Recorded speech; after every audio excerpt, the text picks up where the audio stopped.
let's do a little thought experiment to get in the mood for episode 4, shall we? I'm going to invite you to imagine some ravishing Colorado cowpoke who ranked above Elvis in the Latin American charts, introduced the twist to Soviet Russia, entertained Che Guevara at his dinner table, hosted annual TV specials in 4 different countries in 3 different languages, carried a rifle and his guitar on the front lines in Yemen and Nicaragua, and worked undercover for the Stasi before a mysterious death outside of Berlin with evidence of foul play. And now I need you to understand this story is true, but you don't know about him because his music and films were washed away in the Soviet drabness in which they were created, and at the end of his career, he wasn't recognized as either an American revolutionary or a true Marxist artist, although I'm going to make a case for both of these. Today, we are going to examine the highs and lows of an utterly incredible American. Hello, and welcome to Songlines with Jimmy Trash, the show about flashpoints in history where music, politics, and culture are inseparable. This is episode 4, Dean Reed. I went a-dancing, I went a-dancing, I went a-dancing with some friends of mine. We started rocking and things were going fine. And then I saw her standing all alone. I saw Queen, I saw Queen. my heart was pounding, she was a sight to see. And then I asked her if she would dance with me. She smiled and nodded and put her hand in mine. Oh, what a queen! Oh, what a queen. Now, I'm going to preface this episode pretty heavily to say it's been quite a personal experience getting to know the work of this man, with a lot of events mirroring my own personal development, as well as many of the focuses of his political life still being relevant today. Sorting through the reporting of his life from 4 different regions and trying to understand how much he was used as a political tool versus how many of his decisions were his own, and trying to decipher the projections thrust upon him by his commentators, is enough to realize that I have to be very aware of my own political biases while trying to tell his story. Much of the information for this episode is from Chuck Lazevsky's biography on Dean called Radical, which has been a great source due to his first-hand work with family members and dealing with Dean's Stasi files. With that all said, let's go. Dean was born in Denver, Colorado in 1938, but experienced a wandering childhood at the hands of his restless one-legged father, Cyril Reed, who decided the birth of his 3rd son would be the time for him to leave his teaching career over something to do with states' rights and engage in various entrepreneurial ventures across the western side of America. I came across accounts of him being described as a Goldwater Republican, for those listening at home with a knowledge of American politics, and the footage from various documentaries shows him as the hard-nosed conservative Dean would often cite as someone he sought the approval of and never got. This would become a defining character for Dean. His mother, Ruth Anna, on the other hand, presents a far softer and loving parent, and by the time camera crews would seek her out for comments on her son, she is found divorced and content in Miami. By the age of 10, Dean's family moved back to Denver, where he enrolled in a military college which he hated, but learned to be proficient on horseback, a skill which would serve him very well later in life. He attended a regular finishing school, got his first guitar in 1950, and played school and talent shows and tried to impress girls by playing Roy Rogers and Gene Autry tunes under the name Slim Reed. And if you can imagine a nervous and stage-stricken young boy playing something like Don't Fence Me In, it seems like a very wholesome and Coloradan vision. Now, in 1956, we get a great origin story for Dean Reed. Between school and starting college, he travels 200 miles southwest of Denver to work in a dude ranch, and in an altercation with a wrangler accusing him of being slow, He brags he could beat the wrangler on his mule over a planned 110-mile distance. The ranch owner agrees to moderate the race and look after their food and time pit stops on the chance it will be some entertainment for the locals.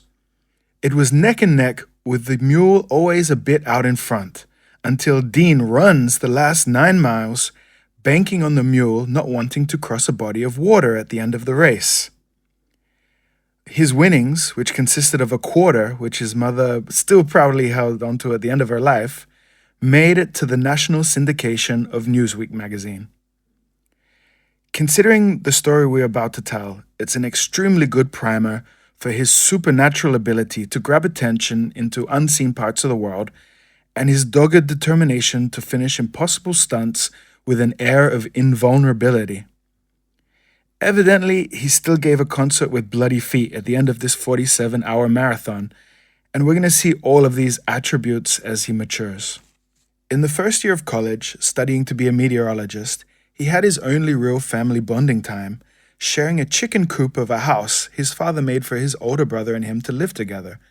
And to finance that lifestyle, he traveled to local bars to sing for tips, especially in a cowboy fantasy resort for city folks called Estes Park, where he also worked as a daytime lifeguard and pool cleaner. In his second year of singing there, after getting a little local attention, some slick-sounding kind of guy called Roy Eberhard offered to move to LA with him and act as his manager. I kinda imagine this guy as a yokel wanting a way out of Denver, and he convinces Dean to leave university and go to Hollywood, prompting a predictable fight between Dean and his father when he told him the news. He delivers a gorgeous burn to his father in the form of, "You also quit every job you ever had," before Dean speeds off in his 1957 Chevy Impala. And another point I'm going to have to make constantly is, Dean has this knack for devastatingly iconic moments. Now, on this trip, he picks up a hitchhiker in an epic crossroads moment. And before I read more about this incident, I thought it might have been the legendary Hollywood hobo Eden Abez who wrote Nature Boy, but it was a country western guy who had booze ruined his life, and he did come through on his promise to deliver Dean straight to Capitol Records. They signed him on the kind of outrageous contracts they used to have back then, when the record industry was full of cigar-smoking old dudes who had no idea about the new youth market.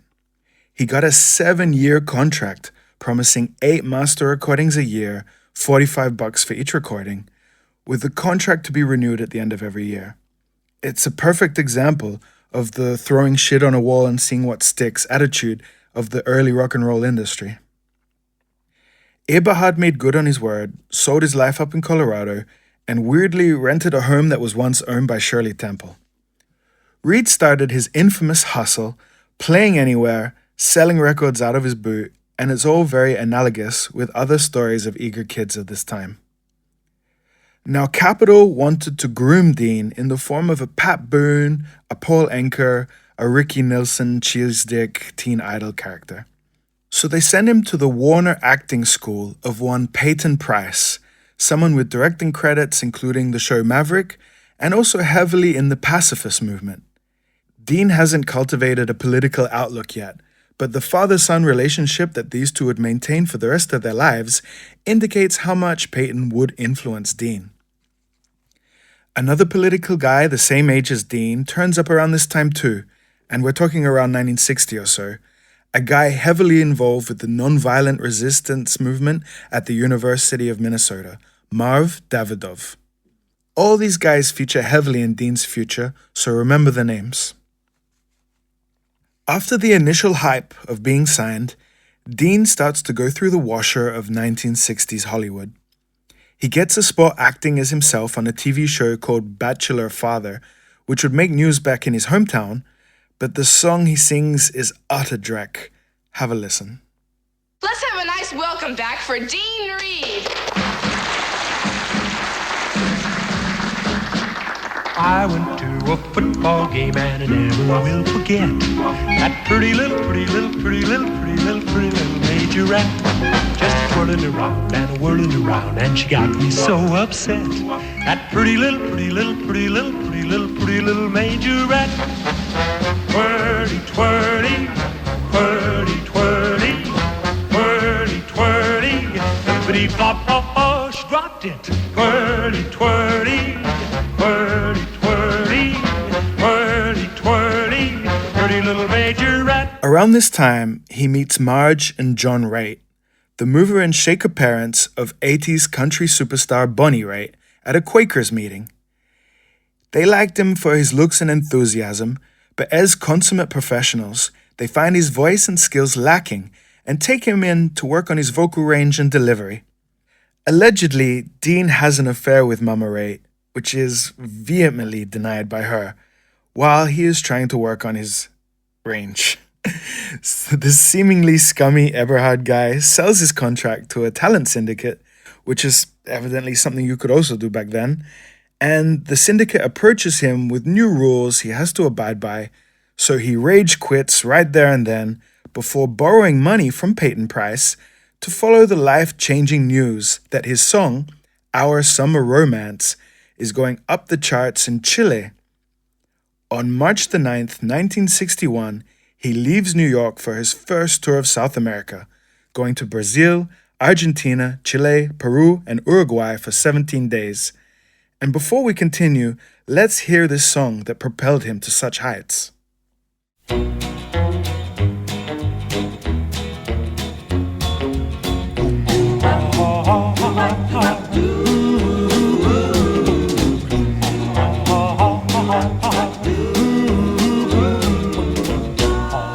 Summer's gone, I'll try to carry on, although you won't be with me.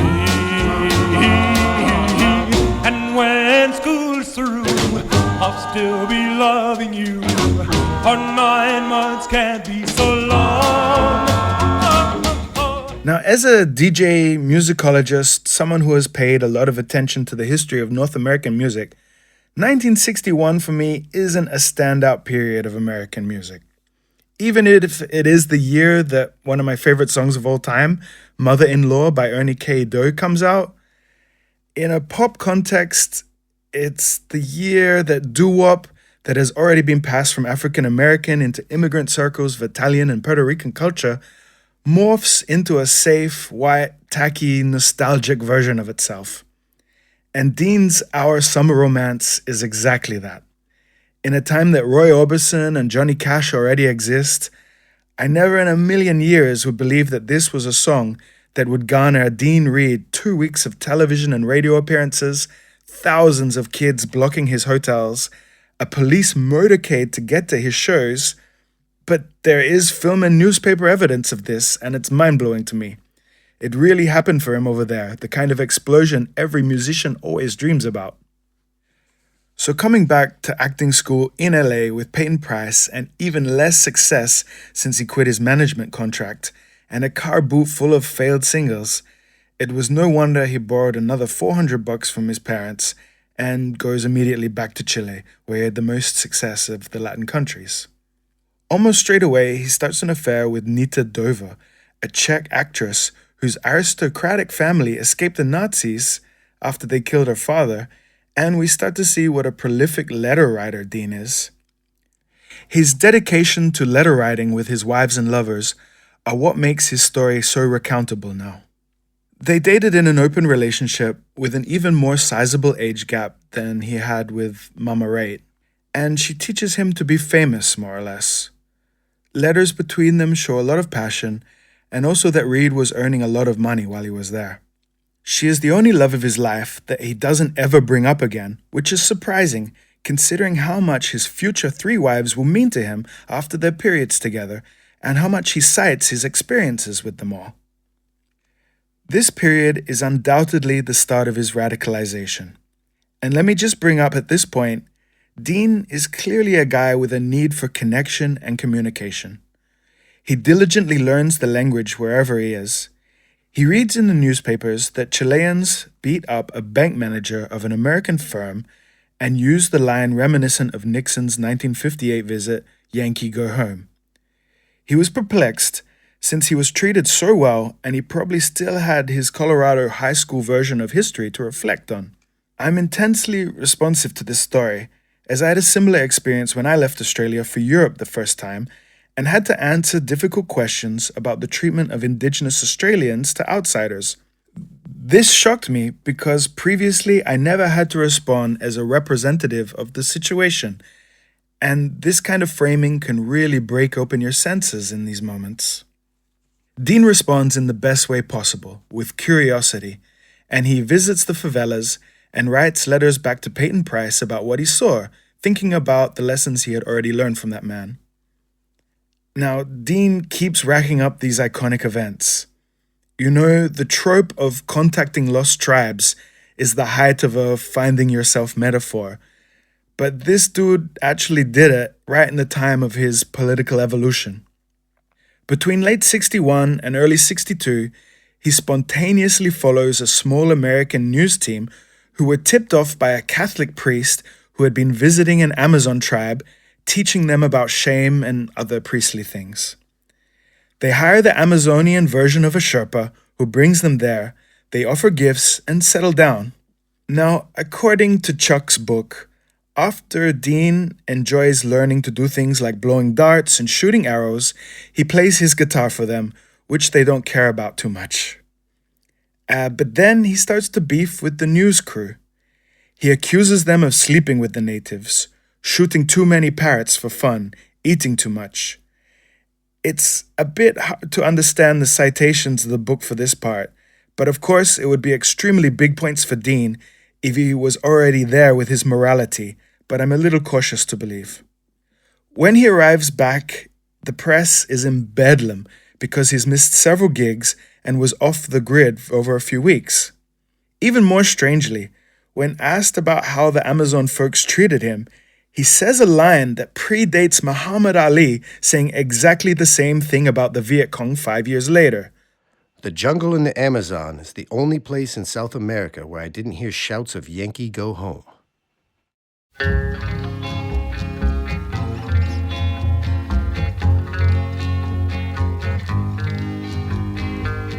In the moonlight, in the sunlight, in the starlight, I'll search for you. On the highways, in the skyways, on the byways, I'll search for you. And when I find you just like in my dream, I'm gonna love you out in the moonbeams. And even if it takes a month or a year, I'm gonna make you all mine, my dear. At this point of time in Chile, the biggest teen magazine of the time polls him as the biggest star, bigger than Elvis, and again, I only believe it because I've seen the printed page. Later, still in 1962, he takes out a full-page ad in the newspaper, a method he will really indulge in whilst in Latin America, against America's nuclear testing program, requesting people to write a letter to JFK, and this marks the start of his real-life activism. On May the 4th, the State Department contacts all the embassies of Latin America while Reed is on tour to warn them about any political announcements by Dean. This gets to a TV show in Lima, Peru, which reports on it, and when the station has a technical failure, as they no doubt used to back then, it turns into a massive scandal, and Dean's message is perceived with a lot more credibility because of that. And he somehow turns into a heartthrob version of Mr. Magoo at this point, not able to do anything wrong. With the story of the State Department trying to influence him from speaking in public, Peyton Price, back in LA, begins a telegram writing campaign with a bunch of other Hollywood lefties, demanding free speech and pushing the story all the way to the LA Times. When he gets back to Santiago, Reed goes to the American ambassador directly and presents his case strongly, with the ambassador having to rescind so that his main beef was just that Reed only focused the attention on JFK and not Khrushchev's nuclear testing. The two parry, but ultimately Reed exits free and survives his first international incident. The ambassador at the time reports Reed as egocentric, conceited, and not too intelligent, and believes the communist elements of Latin America's artistic class are getting to him, but does not yet label him as the threat that they would later. It is a good time now to address Reed's self-mythologizing. 20 years later, when Reed is having this documentary made about him, he plainly states that he demanded the end of nuclear testing to Khrushchev and JFK in the same newspaper. This could easily be a planted memory from that time in the ambassador office, but I'm going to put it out there. He remains his entire life an American patriot, in the same way you could call Hunter S. Thompson one. I think he probably wanted to make Americans proud, and on reflection would have liked to been able to say that he disciplined Khrushchev and JFK at the same time. We are about at the time of his story where he meets his three big loves and begins a massive amount of letter writing. Looking at his letters, we will see how he thinks of his actions cinematically, and everything he does is to have great wavelengths. I believe this is how he evolves into the character that causes giant rippling effects while he is alive. So, as of right now, I still would like to remind you, this guy opposing the American government is still singing songs that sound like this.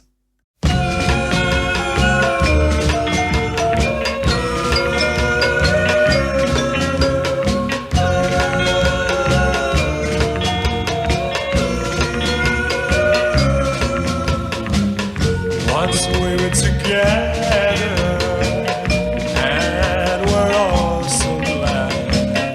Now you're gone from me, and I am all so sad. Back in America in 1963, Reed walks into his agent's office and sees Patricia Ann Hobbs in the middle of an audition.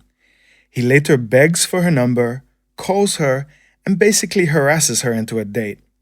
In his courting of her, we already see a pattern, which is my biggest criticism of Reed, and where I personally feel the least comfortable, which is his treatment of women through his life. He forces the actress to move quickly into a relationship, to live together, and another persistent issue, demanding she stops acting and becomes a housewife. His mentors, Marge Raitt and Peyton Price, work together to convince him it's a terrible time in his career to settle. They give the Beatles-esque advice of not wanting to present with a partner. So when he comes back from a tour and declares a breakup, she in return tells him she's pregnant, which turns into a fight over the idea of an abortion. Days later, Reed breaks a collarbone horse riding. He begs Patricia to drive him to an acting job in Mexico. On the way, he introduces her to his parents in Denver, and ominously, they reach Mexico during the Day of the Dead festival. He buys a house in Mexico City and unceremoniously drops her at an abortion clinic there, leaving her to recover while he does a film in Acapulco.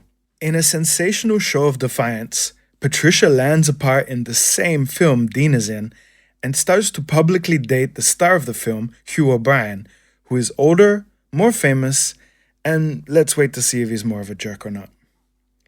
Dean sees her in the gossip pages of an LA newspaper and flies back to Mexico with his boys to find Hugh and beat him up. Thing is, by the time he gets to Acapulco, the film shooting is already over, and he goes back to Mexico City, where she's living in the apartment they bought together. Patricia had more film work coming up, and she was still dating Hugh. So in the next days, Dean does the most main character syndrome thing and plays guitar through her open window, evoking applause and cheering from all the Mexicans in the street, gaining her love back in the process. When she announces this to Hugh, she gets slapped, so I guess he was an asshole too. Around this time, she dreams of people chasing Dean in another language she doesn't know and sees his body underwater, and basically has the same premonition until he dies. In 1964, they get married in Mexico. Dean rides a Bronco in the rodeo to impress his new mother-in-law and goes off to play a gig in Cancun the very next day.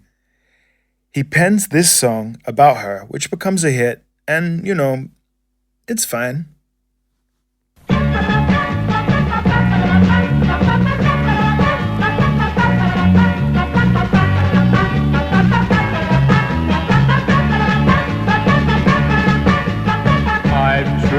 around this world, so it's wise to find me a woman, to find me a wife.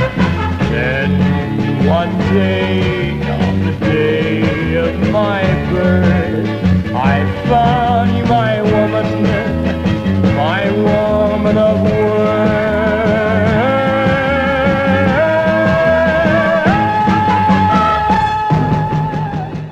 The Reeds have incredible success in Mexico. There are comic books about them, they own a villa, they hang out with politicians and rich people, and they even have their own tailor. In a film they are acting in together, Patricia doubles over in pain, suffering a miscarriage. Dean writes a song called I Want You to Know, where he promises everything he would have taught the child, and again, I get the feeling that intimate closeness is easier for him in his imagination and in song rather than real life. After recovering from the miscarriage, Dean doubles down on not wanting Patricia to work in films anymore, and uses a phrase that will come back for each wife, of not wanting to compete. And in his yearly letter to himself that he would traditionally write on his birthdays, he reflects on his own lack of growth, spiritually and personally. At the end of 1964, they moved to Buenos Aires and buy a 2-story house with a pool, acreage, and servants. In Argentina, things are changing from the first time he was on tour there. After months of arson attempts, the murder of his German shepherd, swastikas being graffitied on his garage, supposedly after singing My Yiddish Mama on TV there, these attacks culminated in an actual gun attack on the house and a hammer and sickle now graffitied on their wall.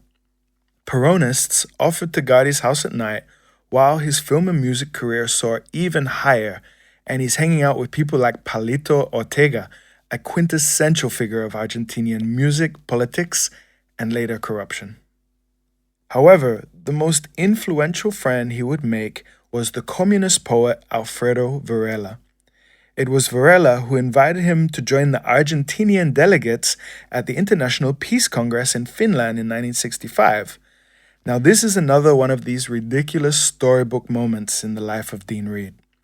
So, the Peace Congress is a kind of communist gala event, setting the agenda for communist powers of the world and allowing them some social time with party members in Western countries.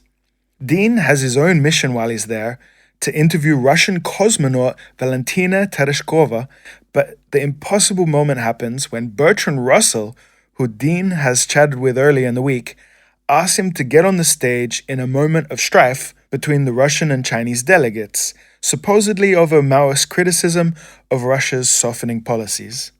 Dean jumps to the stage and leads a chorus of his favorite We Shall Overcome, getting everyone to hold hands and sing. The fighting ceases, and it's one of the best examples of luck being preparedness meets opportunity. The Russian delegation is sufficiently impressed and clears him to interview Tereshkova, and he is invited to come over and play shows in the future. He conducts an absolute cream puff interview, which includes him asking Valentina if she likes new wave music, and her answering, I like good music. It was screened on his Argentinian TV show, and gets him immediately arrested afterwards for screening Soviet propaganda. In his interview with the secret police while he's arrested, it's notable that he tells them, I'm not a communist. So he hasn't yet flipped into his final form. He comes home drained but determined. He begins to update Peyton Price about his whereabouts for his own safety, and heavily digs into charity work while reducing his own personal displays of wealth. Patricia was a bit sad but takes part in this, following Dean's example, and afterwards she witnesses a child's death when the mother would not give up the kid so that she could take it to the hospital. Dean writes a song, The Things I Have Seen, about this incident.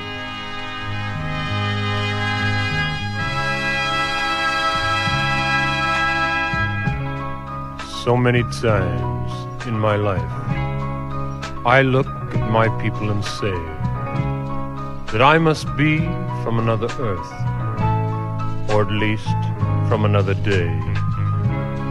I've seen a man, because he was black, not be allowed to sleep. And I've seen this man when he's hungry not be allowed to eat.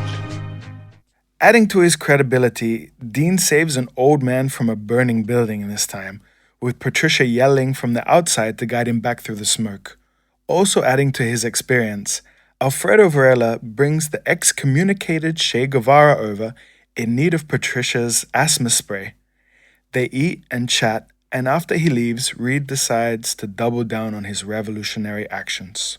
In 1966, they leave Argentina 3 months before the military coup, with clear signs they were no longer safe, and Reed again paying for a patent newspaper ad saying farewell and thank you to the Argentinian people. They flip between East and West Europe and settle in Franco-era Madrid, where Dean still rides his Latin American fame by working for an Argentinian film production. The Soviets were aware he was finally in Europe and extend an invitation his way. Reed was thinking about the other American folk and jazz stars who had played in the USSR and the amount of positive press they got in America. He was thinking about this when he flew to Russia, believing it would be the springboard to his main goal, namely mainstream success in America. He plays without the US Embassy officials knowing, probably something he should have done if he wanted the news to travel back to America. They learn about the gig from reviews in the Pravda newspaper, which relays scenes identical to Beatlemania. In this run of shows, he literally introduces the twist to Russia, the only dance Dean can kinda do, and he looks terrible when he does it. But between that and learning enough Russian to call girls in the crowd beautiful, he makes them all crazy. Russian audiences weren't used to performers who moved and approached the crowd like that. Another noteworthy story from this tour is that Dean had to train a band, not wanting to do a theater show without the extra power. After a few shows, his drummer Vladimir didn't turn up due to a vicious hangover. The theater manager tried to hide cover for him and get Dean on stage anyway, so Dean stalls the sold-out show and screams, "Do not negotiate with a capitalist," and only went on stage when the manager found a substitute drummer before placing Vladimir on the stool halfway through the set.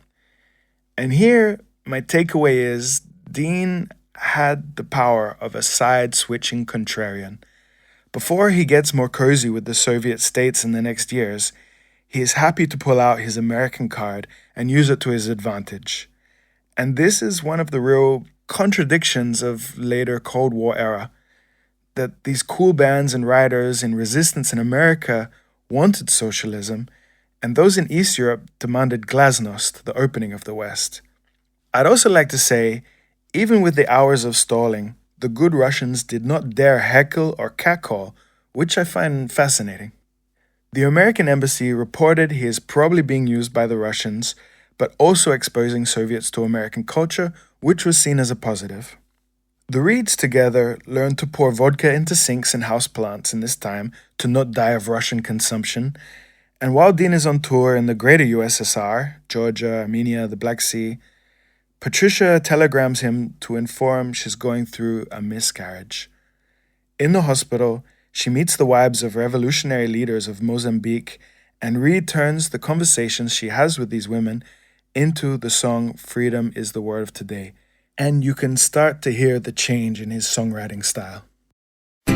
Freedom, freedom, ha la la, freedom, la la la. Well, they want their freedom today. Yeah. People down in Africa, Mozambique to Angola, Rhodesia to South Africa. Well, they want their freedom today. Yeah. Freedom, la la la, freedom, la la la, freedom, la la la. Well, they want their freedom today. What is incredible is that all of this action plays out over just 2 months. On the way back to mainland Europe, Dean plays in Prague and donates the fee to the North Vietnam Fund and declares himself no longer a pacifist. A very big statement in his development and very much in contrast to his mentor, Peyton Price. In 1967, Dean begins an incredibly prolific 2-year, 8-film stint in Italy, including Odios Sabata with Yul Brynner, where he reportedly made revolutionary speeches to the crew every morning. Now, If you've ever worked on a production film set where you have deadlines and a lot of shit to get done, and especially if this was coming from one of the actors, it must have been really annoying. Yul Brynner reportedly hated it.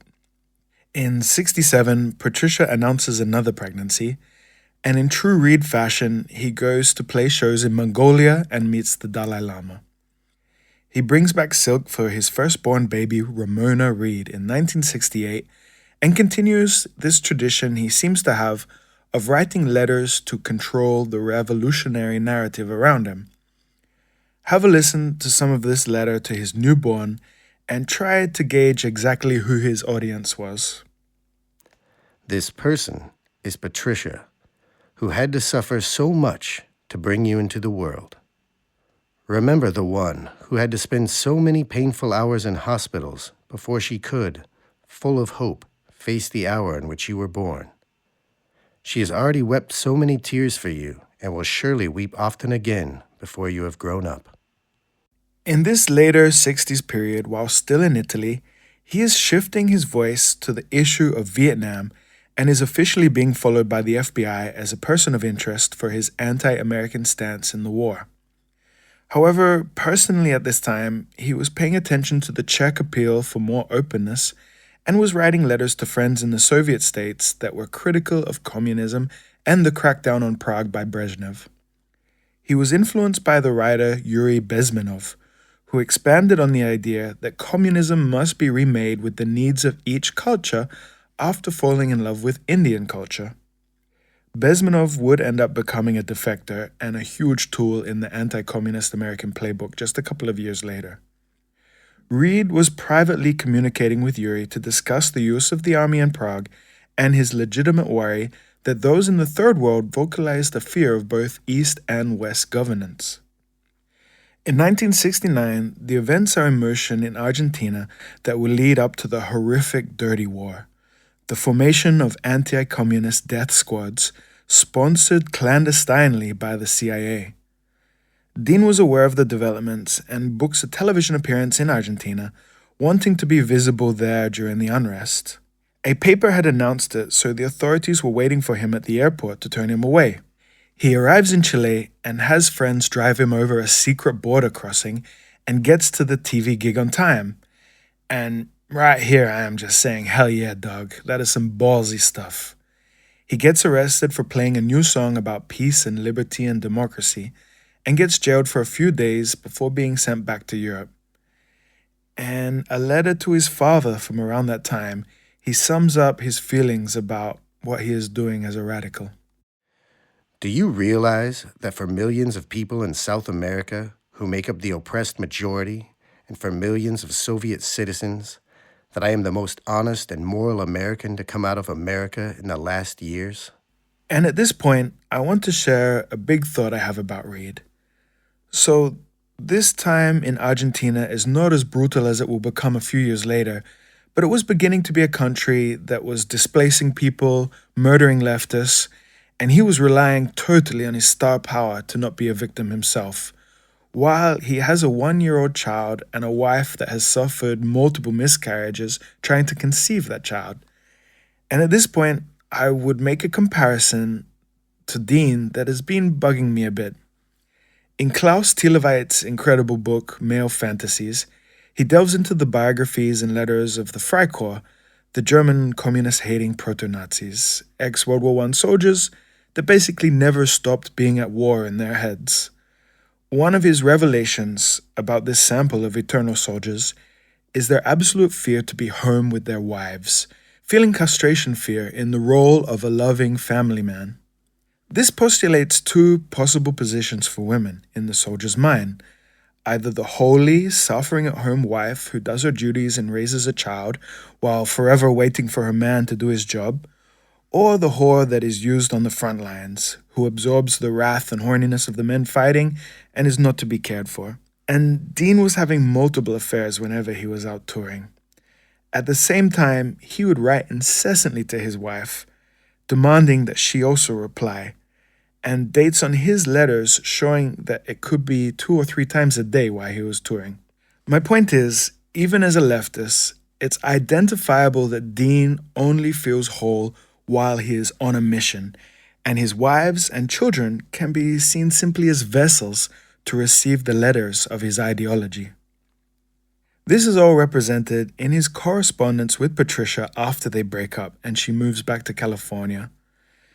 They are damning, full of the language of a manipulator who cannot handle someone abandoning him.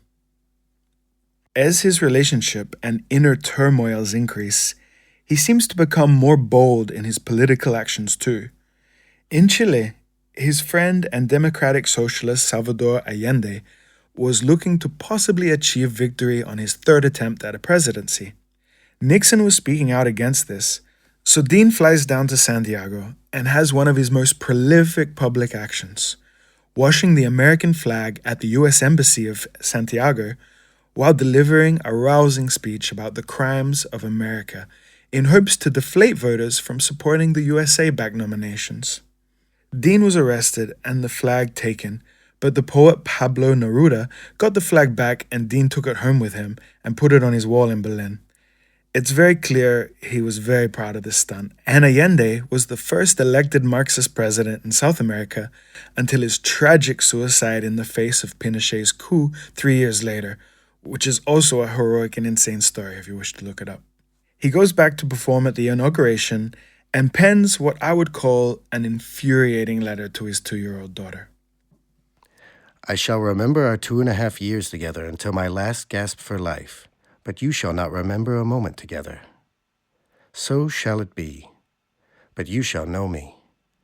For you shall see my face and all mankind who are struggling to break chains. You shall see my face in the old sailor with wrinkles in his face from the message that the winds have sent. You shall see my eyes in the youth who with defiance and courage withstand the assault of the charges of the police, who with their heavy batons try to break the heads of the students, hoping in doing so that the principles of justice and equality shall come spilling out with the blood. You shall feel my tears when you hear a choir in Chile singing "We Shall Overcome," or upon hearing the clear and pure voices of children singing in the Amazon jungles to the steppes of Mongolia.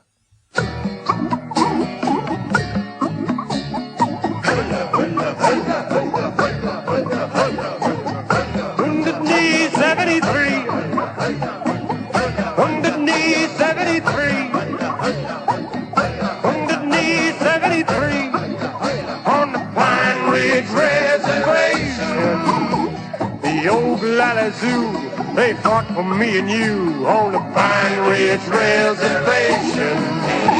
With Dean by the side, her fight intensified on the Pine Ridge Reservation.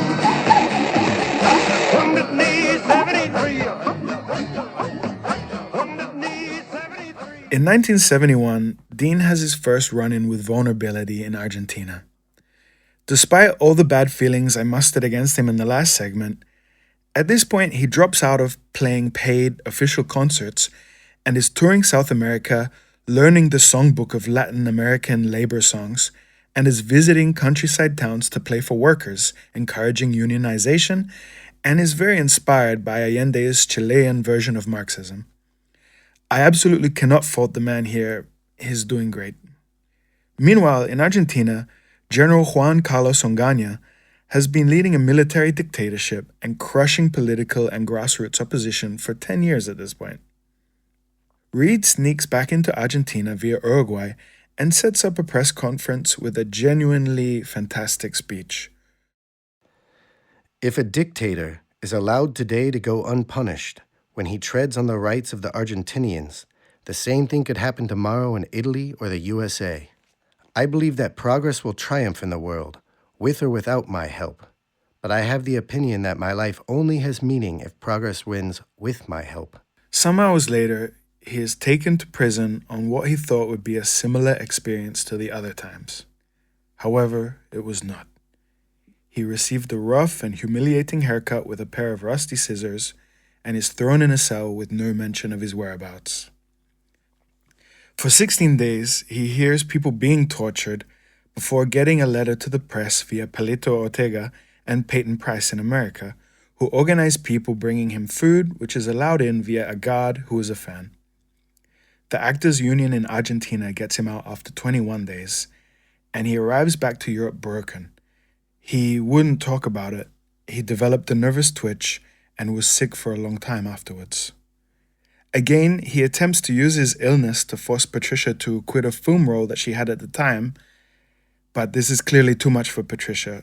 They agree to divorce whenever the next one of them finds love. In 1972, he is invited to the Leipzig Dockfest to play and screen one of his first self-produced films about the Chilean workers' movement, and at least according to Chuck's book, was more or less hunted down by the woman who would become his second wife and that he would have his second child with, the model Wiebke Dorndek. She followed him to Potsdam to be on stage with him in the DEFA Babelsberg studio, which is about to become a very important part of our story too. Now, she had already been an informant for the Stasi, so there's a big chance she was a plant, but also she was very similar to what Patricia was when they met, extremely cute and at the very start of her career. Dean is signed to the first ever German East-West production called Life of a Good-for-Nothing, so he quickly ends up based there and dating Wiebke. Patricia has a very funny quote from this time, claiming she was masturbation for him, about Dean dating an actual communist. In 1973, Dean meets Patricia in LA, they make love, put the stamp on the divorce, and Dean makes a promise which he keeps, to send monthly child payments. This move to East Berlin gets him deeply involved with DEFA Studios, and they are offering him anything he wants for his film and television career. Stasi files show that this was absolutely a planned move with the state. They saw they could control this powerhouse Western figure, promoting the state, and this is a massive break in our story. In Latin America, Dean learned from poets and philosophers and was inspired organically. Here in East Germany, there is an undercover state operative, no matter how clumsy, looking to directly use him. Also in 1973, Dean has a first meeting in Berlin with Yasser Arafat, who incredibly is aware of his work and calls himself a fan. Dean pitches a plan for a film about the Palestinian struggle before they part, a story we will also get back to soon. In East Berlin, he finally gets a bit comfortable, but in 1975, while suffering pneumonia, he starts to have the kind of survivor's guilt, bellowing out the names of so many friends that died in Chile at the hands of Pinochet. Allende, Pablo Neruda, the great musician Victor Jara. He gets restless and writes to Marv Davidov to prepare for him to fly to America and play his Chilean film at UCLA, which would be an event co-organized with Angela Davis, which is amazing. He'd go see Peyton Price again and get out to Palm Springs to see Patricia and his daughter. He does all this with his new wife Wiebke, but makes her stay in LA while he goes out to make love with his old wife, which he does and invites her to get back together, which she calls him out severely on. Once again, we see Dean acting like a child when it comes to the women in his life. In 1976, he has a daughter with Wiebke, and the Stasi files show they are monitoring this, hoping it would be an action that keeps him bound to the state. Dean is also going regularly to the East Berlin American Embassy and being buddy-buddy over there, getting American newspapers and picking up invitations to official events. Believing it was the right time, and with enough intel on him to know how to stroke his ego, two Stasi gentlemen come to chat with Reed and see if he would attend an American embassy event and report back to them. They pitched it in the way they formulated, to say we need to know if we can trust these people, and you are good at understanding if someone is trustworthy, this kind of thing, building on Dean's will to be a good communist. At the embassy cocktail party, Dean is invited to sleep with a woman right there and then, with Wiebke in earshot, and another diplomat challenges him to see who knows the most about current issues, especially the neutron bomb, clearly another ruse set as a trap for him. It sounds like a very fun spy versus spy skit, and it's quite amazing to read his letters about this. The Stasi were pleased with him, but when Reed makes plans to fly to Beirut to discuss film matters with Arafat, the Stasi asks the same request, and it leaves a very bad taste in his mouth, believing the PLO was a brotherly movement. He goes all the way to head spy master Michel Wolf to ask him directly why this was requested. Again, admittedly a terribly ballsy move and showing dedication to what he believes in rather than just towing a party line. This kind of disobedience gets him kicked out of his role with the Stasi for not being the right character. He writes a letter to his brother Vernon at this time, explaining why the PLO means so much to him, and in 1976, he has a clearer and more precise analysis of an issue that the world is grappling to understand right now. Of course, it is a very important decision in my life, for as you may know, the Zionist Secret Service has been assassinating our people throughout the world. And of course, the one theme which is completely taboo in the USA is to talk against the racist and fascist theory of Zionism. The Zionists have made their propaganda so well that many people have the false impression that if one is against Zionism, then one is anti-Semitic. Of course, that is a 180-degree turning of the facts. The government of Israel has become the bulwark of fascism today. Of course, someday, the Arabian nations shall rise up and throw off their own false leaders who act as prostitutes between the Soviet Union and the USA, and together with the progressive Jewish people, together they shall be able to defeat Zionism. In 1977, he goes to Beirut to meet Arafat and discuss historical points for the film. While he is there, a warplane kills 50 people in a nearby village, and then 3 more in the rescue mission. He extends his visit and takes arms to be on the front lines, which is incredible for his personal evolution. He comments about how any retaliation by the PLO is used as justification for another massacre, and how the press deliberately fails to report on what he has seen. Coming back with a potential script, it is his first project denied by the East German Film Fund.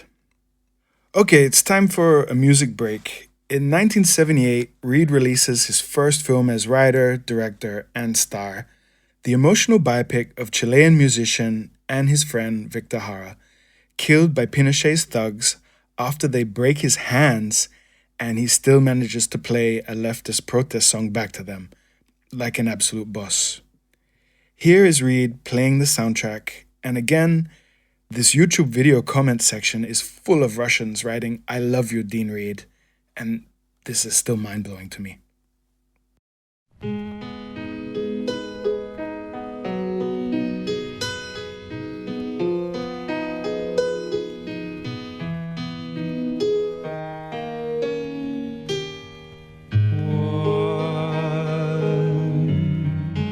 Did he go away? If he'd only stayed with us.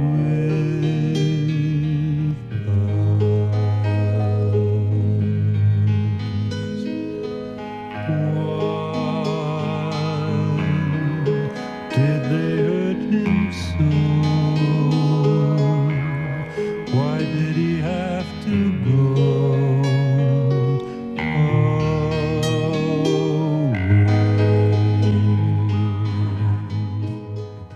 It's 1978, and Dean is divorced again and heading to America to push the Victor Jara film.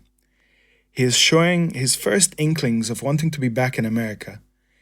And so he ends up again with his friend Marv, hosting him in Minnesota to show the film. I'm going to do the short version of this story, but basically Dean joins Marv protesting some major power line cables that were going up over farmers and native land. They all get arrested, and Dean finally realizes he can get the press and attention he always wanted in America that his film couldn't get. He decides to drum up a literal international incident. He calls everyone, Gene Seberg, Peyton Price, Jean-Paul Sartre, the Everly Brothers, all the activists and film unions from Chile to East Germany to Russia, and they all demand to know what's going on with the famous star Dean Reed. I think it must have been hilarious to be working in Jimmy Carter's office on this day, getting hundreds of press telegrams from all over the world wanting to know why some dude called Dean Reed was on a hunger strike in Minnesotan prison. They all got off in the trial, and it was somehow a moral victory for everyone involved, from Carter to the Soviet states. When Dean gets back from his little adventure, he returns to his East Berlin home, and Vibke and his daughter are gone. He had given her enough money to move close by. In a letter to Peyton, he laments again that the relationship had just been about sex because he couldn't speak German with her when they first dated. But he lays out the issue I've been trying to portray already. I don't know why I always marry women who want to be stronger than me. I refuse to fight anymore every day just to gain equality. And man, I just want to slap him after such comments. It's the most misconstrued and sexist answer, not least of all that the women had careers before he married them, but the gall to twist the very meaning of equality in that sentence. Quite a lot then happens in succession. He has a lovely old time inviting Phil Everly over to play his TV show, and they have a good old boys fun week together. But the devout Republican Everly does call him out on his privileged life there, that he runs over to West Berlin whenever he likes for clothes and appliances, that the bakeries and butchers serve him from their back door. More suspiciously, Dean is Stupping the DEFA translator at this moment too, which is the Stasi's basis of controlling him there. He then dates and marries Renate Blum, the biggest East German star of the time, who had played Jenny Marx in a previous role, the wife of Karl Marx, which, if Patricia already said dating a communist was like masturbation, this must have been like the anal poppers for Dean. Peyton Price begs Dean not to marry her while he is on his deathbed, and Dean refuses, meaning his ersatz father dies 8 months after the wedding, and then Dean's own father takes his life with a shotgun to the face 5 months after that. To add to Dean's trauma at this time, his father most likely commits suicide as an alternative to using state insurance to get work done on his painful and aging stump leg. To imagine having a communist son and choosing death over participating in state medical facilities is a pretty huge fuck you, and I'm sure Dean felt that. Here starts the unraveling of Dean Reed.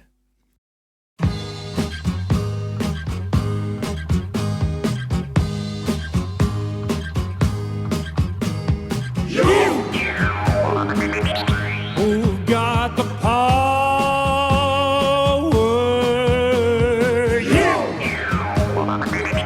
Who got the guns? You. Who got the planes to keep us always on the run? A week later, he pulls over to a highway police stop, attacking them, insulting them, demanding he be treated as an equal and arrested, calling East Germany a fascist state to their faces. I see this as the same behavior that broke his shoulder after Patricia became pregnant, or what got him locked up in Argentina, when he demanded care afterwards. It didn't work, so he decides to go to Chile again with the man who had been making a documentary about him, Will Roberts. He pens a letter to his daughter Ramona that is basically telegraphing why he has to die, and it's infuriating and manipulating. He has every chance to be a good father, but this feels like he is opting to make sure his memory is preserved in a way he wants it to be. I have never been so happy in my life as I am now. For that reason, I have also fear in my heart of my trip because I have more to lose.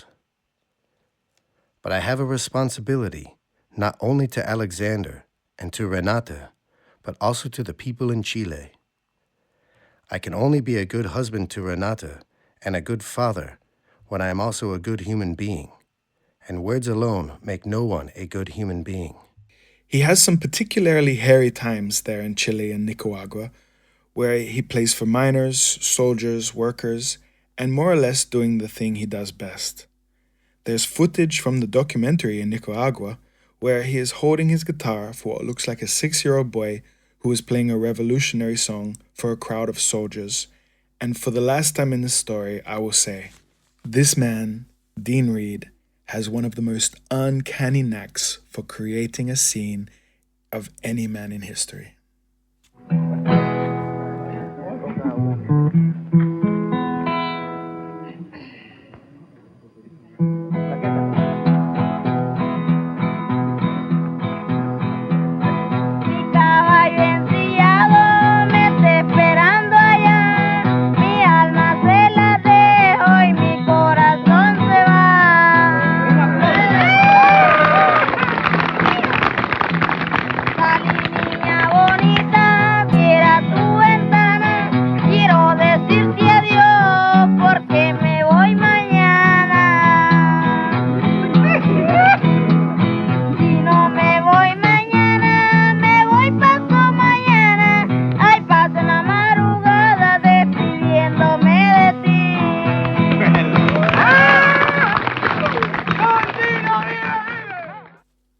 We are now going into the horrific and slow death knell of Dean Reed. By 1985, it's quite clear Dean is showing many signs of a breakdown. I would imagine unprocessed guilt stemming from the deaths of his father figures, his failed marriages, a career that has taken a downturn since rock and roll and heavy metal had been leaking into East Germany from all sides, and his brand of hokey Americana literally sounding like the music of the state. Several horse and motorcycle injuries have left him addicted to painkillers alongside sleeping pills, which have been coming far too easy from the East Berlin doctor. His film studios saw his trouble moving and the side effects of the pills and tried to get him to attend physical therapy, to which he replied, I come from Colorado, and a cowboy knows what pain is. Reed returns to America for the premiere of the documentary made about him, American Rebel. He does an interview with a local Denver right-wing radio host, and it goes terribly. He is kicked off the show early for accusing the host of sounding like the neo-Nazis who had killed the host's Jewish friend. This should have raised a million alarm bells that he had been away too long and needed media coaching. He had been around yes men the whole last part of his life. The docu brought in bad reviews, and he found it crushing enough that he hooks up with Dixie Lloyd, a woman who claims to be an old school friend, and starts following him around, promoting herself as his manager of his fan club, making this last visit to America incredibly uncomfortable for his closer friends, who all knew he was married. To make it worse, when she came with him to Minnesota to hang out with people in Marv Davidov's group who were under active FBI surveillance, they kicked her out, suspecting her of being a CIA plant. The press from the documentary is enough to get legendary journalist Mike Wallace reaching out to do a 60 Minutes program on him, which seemed life-changing and an olive branch to finally come back to American audiences. In the winter of 1986, Wallace makes good on his promise and visits Dean in East Berlin. He shows him the film studios, his home, and introduces him to his wife and her son, Alexander. They sit down for the interview, and watching it again today, Dean is absolutely on point with his revolutionary theory. He has clearly been a student his entire life. However, as a man with ambition to be accepted in America again, he is simply not aware of the framing of many world events. And when he compares Reagan to Stalin, it causes a delayed tsunami of hate mail directed straight to his house. Dean's stomach ulcerates further. At home, his marriage is vaporizing. Renata is jealous and trying to cut off Dean from Vibke and his child, who Dean clearly needs right now. Straight after the fight, strangely and fortuitously, the DEFA studio manager and guy Dean Reed calls his closest friend in Berlin, Garrett List, tells him they are receiving funding all the way from Russia for the biggest project Dean has been trying to progress with for over 2 years, a film about the Wounded Knee incident in America. Dean replies he doesn't want to live anymore, causing Garrett great distress, also for fear of the studio backlash. He calls the police to conduct a welfare check, and they arrive to find Dean wounded on his arm by slashes from a decorational sword, showing his calls for help were becoming less elaborate and more immediate. Garrett arrives and convinces Dean to see a psychiatrist. The next day, planning for the film and the budget seems normal, but later when Dean refuses again to see a doctor, Renata lashes out at him, saying, "Cowboy, some cowboy, I'm sick of your performances. Be a man and get help. You don't have the balls to kill yourself." Dean then leaves in his car, never to be seen alive again.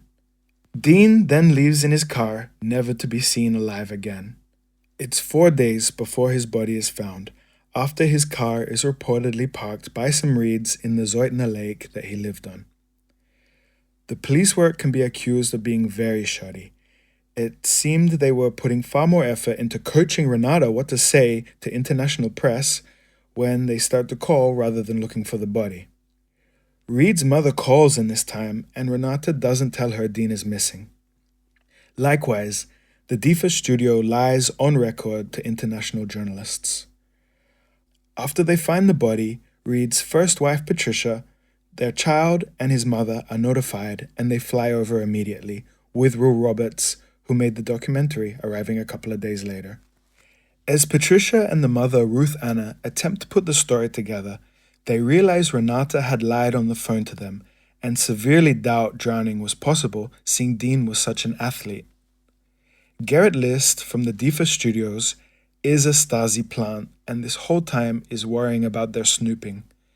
He is instructed not to let them go home with a suicide plausibility for the international press. In an interview, List gives the amazing quote, "Americans only believe in psychiatrists and autopsies." The family demands a toxicology report, and Vibke is acting on their behalf as a translator. Will Roberts arrives and is absolutely sure it was a political murder and is giving the police hell. Renata then lies again, saying Reed had put his arm through glass before the drowning, which Vibke refutes, knowing the story of the fake sword. Renata is being drugged and badly manipulated by her best friend, who is also in the Stasi, and they are trying to get her to direct the narrative they want for Dean's death, and it's a horrible mess to imagine. A week after pulling the body out of the lake, the police finally arrange a meeting with everyone. They report a high dose of sleeping pills in Dean's body, leaving him semi-conscious, where he probably went to splash his face in the lake and fell in. Naturally, you can imagine the reply that got, especially from Will. Nevertheless, the family felt defeated and attended the cremation and funeral in Baumschulenweg. Will speaks at the funeral and has the line, "We know what Dean loved most. Let's give him a final applause," which is very saccharine and on the nose, but lovely. Patricia said that for someone who had been the biggest star of Soviet Europe, the funeral felt like a movie scene. Most of the 300 people there were DEFA studio members, so they were literally actors. The secret police were monitoring heavily in case any of the American guests started to speak out.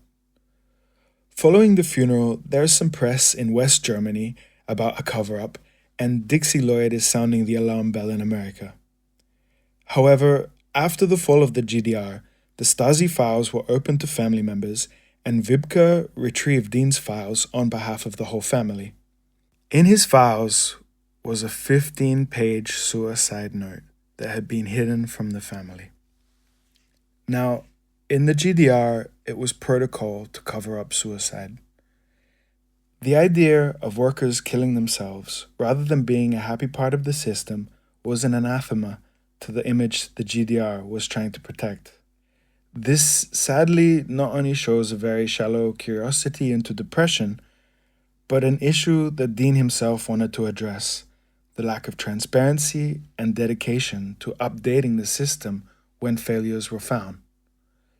Dean's suicide note is long, painful, oddly written in German, and faithfully addressed to the party chairman, Eberhard Fench, as well as his friend at DEFA Studios. Wiebke translated it for Ruth Anna, and most of his family did not believe it was him, although the writing is incredibly personal and gives many details that it would be hard for others to know. Also, the anger is solely directed to Renata, and sadly that tracks with his past record. I have to film a difficult, important film in a week. With Renata, it can't go well. If she constantly screams at me that I am only a showman and have no courage to commit suicide. She makes me already crazy enough. Must I also hear that to my death? The only way to save DEFA is if I am dead. I would much rather have died also in Lebanon or Chile in the fight against our enemies, the criminals who have tortured and killed my friends everywhere. But I also do not achieve that now. While the majority of his family rejected this, one person did believe it was possible, his brother Dale. Dale recognized there was more than just a few suicides on their side of the family, including their father, and while he didn't get along with Dean while alive, He quit his job in the Boeing Nuclear Arms Division to work in the Commercial Division because of the letters he exchanged with Dean. And in the way, this podcast has posed the question on the life and impact of Dean Reed, a man whose career will never be resurrected as an artist that people need to know to see his cornball anti-American hegemony films or bland yet poetic protest songs. Simple stories like that of his brother are undoubtedly the currency of this man's legacy. My feelings about him by now are that he was first and foremost a product of American exceptionalism, that whatever he chose to do in his life was going to be dictated first by that trait, rather than being a pure artist or an intellectual. And with that force, he surmised the environmental influences that were dealt to him and chose the right path. The trust that very great people gave him, including Victor Jara and Allende, is not awarded just to anybody. His treatment of women was abysmal, and his inability to direct the same love and understanding to his own family is something I believe that led to his suicide, because that is an untenable feeling if not addressed, and he was sensitive enough to feel that, but had no tools to understand it, especially while being treated as a kept pet of the GDR.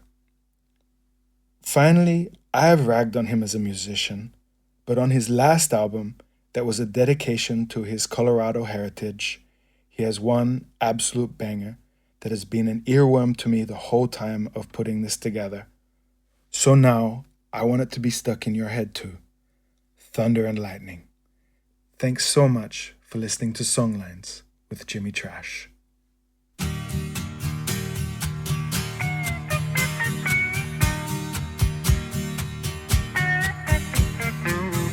When I see her walk, I hear thunder. When I hear her talk, I see lightning.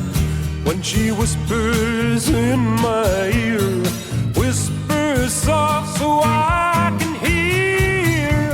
Thunder and lightning, thunder and lightning, thunder and lightning all night long.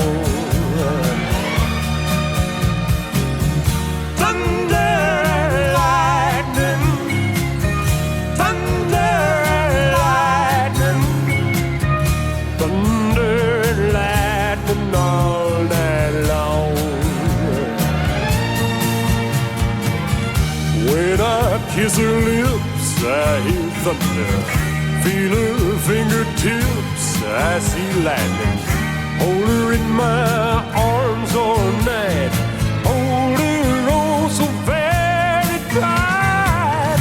Thunder and lightning, thunder and lightning, thunder and lightning all night long.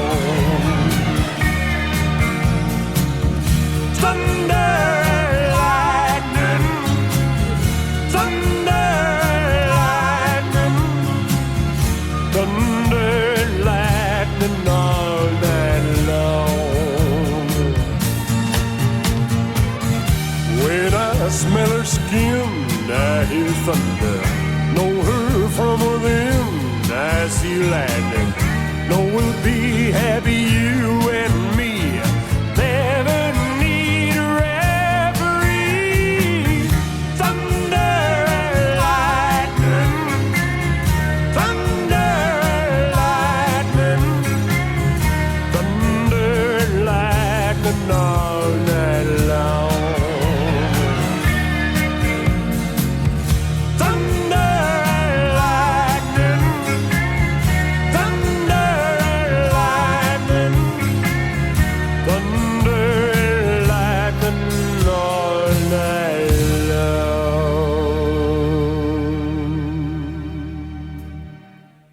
Hey everyone, thanks so much for listening to episode 4 of Songlines with Jimmy Trash. I would really appreciate any feedback you want to give. I'm always looking to get better with what we're doing here. A massive thank you to Big Daddy Mugglestone in the studio. Please pass it around to anyone you think that might enjoy it. And I'm going to leave a little PayPal at the bottom if you want to help with the reading materials and studio.